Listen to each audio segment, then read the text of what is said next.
The Christian Institute has published a document called the Street Preachers Charter. This document is a resource aimed at evangelists, and it sets out their rights and responsibilities when they're street preaching in England. It's also hoped that this document will be a resource for the police and local councils to help them work out what the rights of street preachers are when people make complaints. I'm now joined by Sam Webster from the Christian Institute. He's one of the authors of this charter. Sam, first of all, thank you very much for being here today. It's a pleasure. Thank you for having me. Why did the Christian Institute want to create this charter?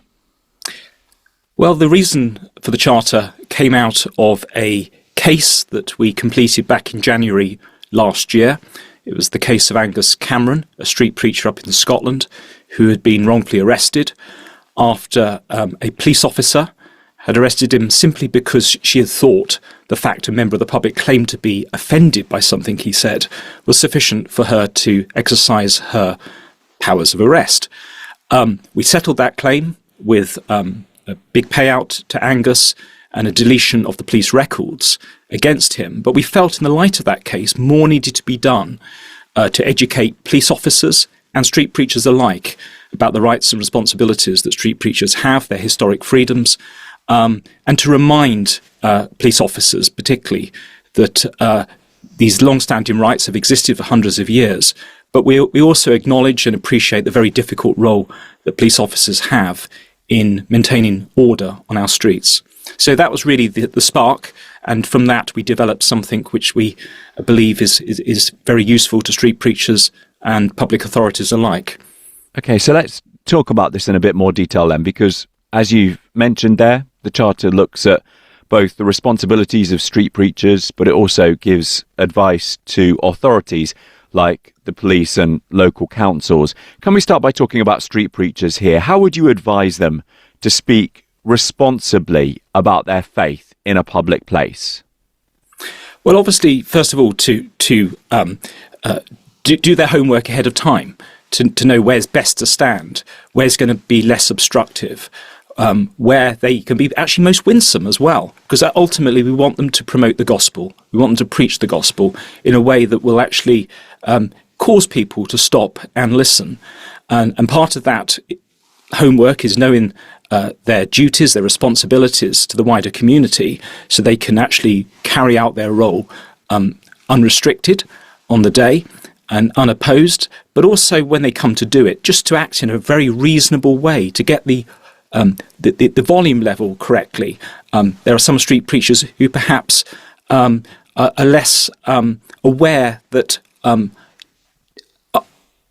wrong use of amplification can actually distort street preaching. It can be a turn-off. It can be something that repels hearers. So we want street preachers just to think about those practicalities, and also particular hot potato issues, if they should be asked questions about that, just to answer those questions in a way that commends Christ, that is a positive thing, that not a negative thing, really about what street preachers are for rather than what they're against.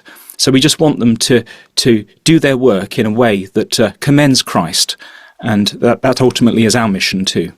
So that's some useful advice there for people who want to go out on the street to preach the gospel. What do you hope this charter will teach the police and local councils?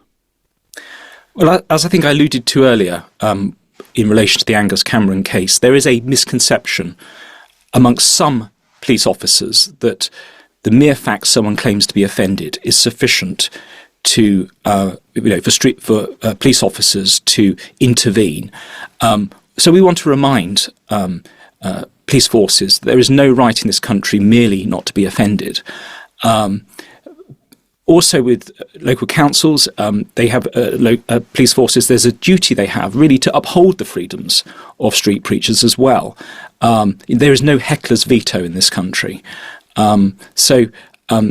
Some key messages we want to put across, and really the thresholds that exist in public order legislation as well. These are high thresholds. Local councils, they have increasing powers to clamp down on antisocial behaviour, but we just want them to see, again, what the threshold for antisocial behaviour is, and again, merely freedom of expression in the public square does not meet that threshold. So we just want to remind them of what their powers are, but also their duties to uphold the freedoms of street preachers. The police often find themselves in a difficult situation, don't they? Because if there is a street preacher saying something and a member of the public rings the police, then I can understand why the police would want to go out and make sure that everything was okay. In a situation like that, how would you advise the street preacher to engage with the police? Well, really to be cooperative. I mean, police officers have a job to do. Sometimes allegations that may be made to police officers about street preachers are without foundation. They're untrue. And just by cooperating, a street preacher can immediately put a police officer's mind at rest as to what's been said or what's been done. But a lack of cooperation can unfortunately result in unnecessary escalation.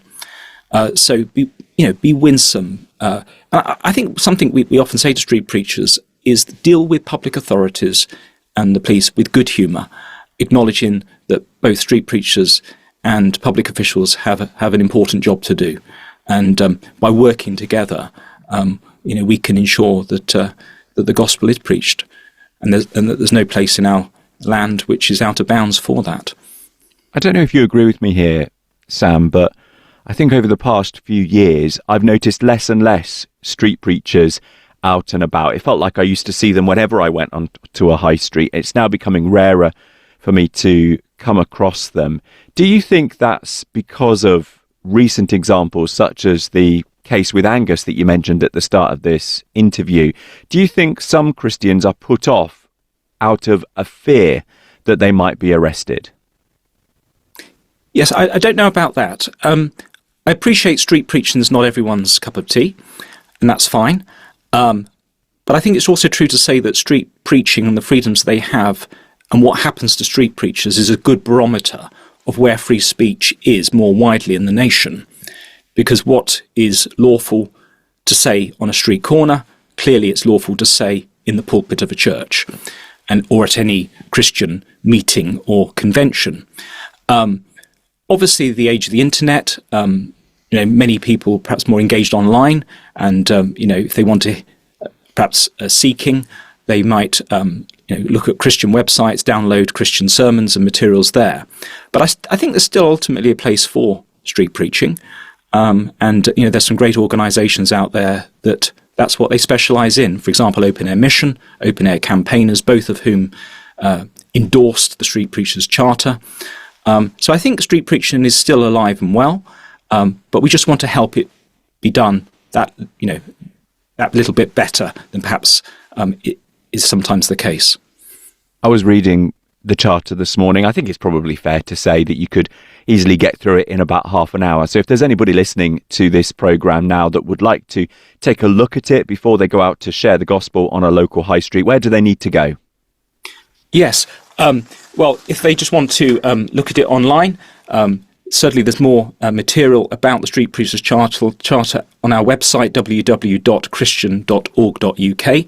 But if they want to just access the Charter document directly, they can find that at www.the.ci/street preachers, or they can simply ring the Christian Institute office telephone number on our website, and we can send a hard copy, bound copy to them. So, whatever they prefer. Sam Webster, thank you very much for joining us on the programme today. Thank you.